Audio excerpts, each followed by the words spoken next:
Bonsoir, bonjour à toutes et à tous. Bienvenue aujourd'hui pour cette nouvelle vidéo.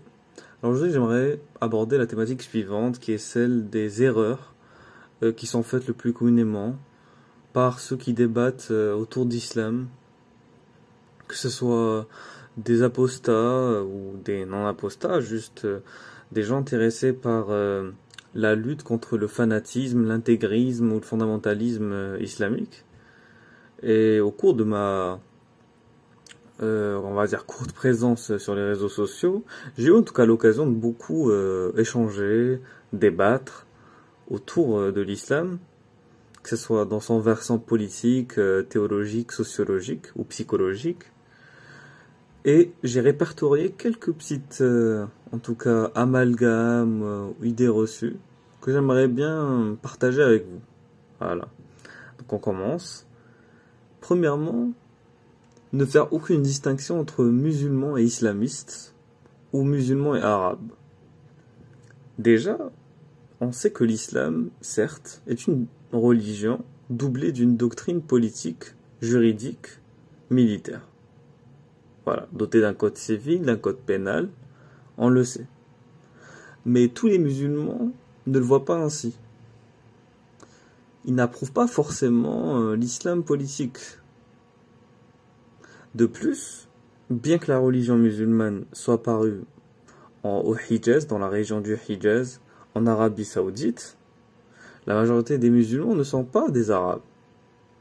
D'ailleurs, la plus grande communauté en termes de nombre musulmane qui existe actuellement sur Terre sont les Indonésiens.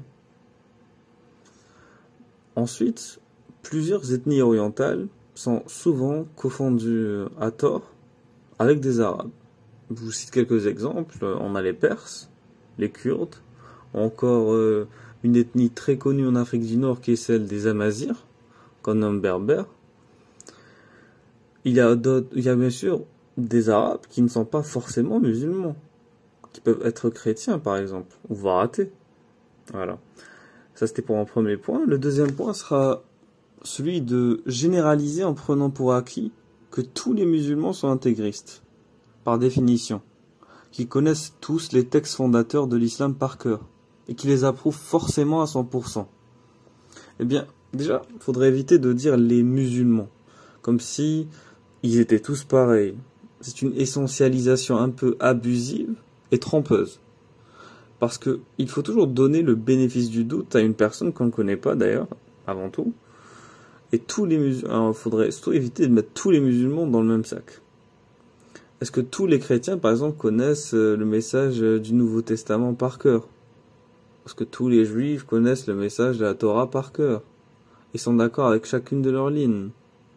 Et on pourrait généraliser ça à plusieurs types de religions, par exemple.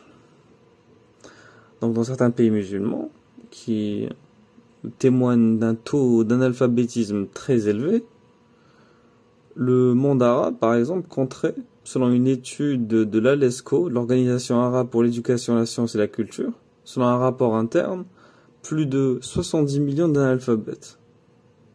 Donc pour finir, voilà, tous les musulmans, que ce soit ceux d'Orient ou ceux d'Occident, ne connaissent pas forcément l'intégralité des textes islamiques, que ce soit la biographie du prophète, les hadiths ou même le Coran lui-même. Bien que certains l'apprennent par cœur, beaucoup n'en comprennent pas le contenu. En tout cas, le contenu dans son contexte et dans sa profondeur. Voilà. Troisièmement, dénoncer la violence de l'islam en visant forcément l'actualité, mais tout en négligeant, en oubliant, en mettant de côté les fondements. Lorsqu'on se sert donc d'actes intégristes pour soutenir que l'islam est violent, on se fait inévitablement répondre que les intégristes ne pratiquent pas le vrai islam. Ok. Il est préférable de souligner le lien entre actes intégristes et textes fondateurs avec des citations à l'appui.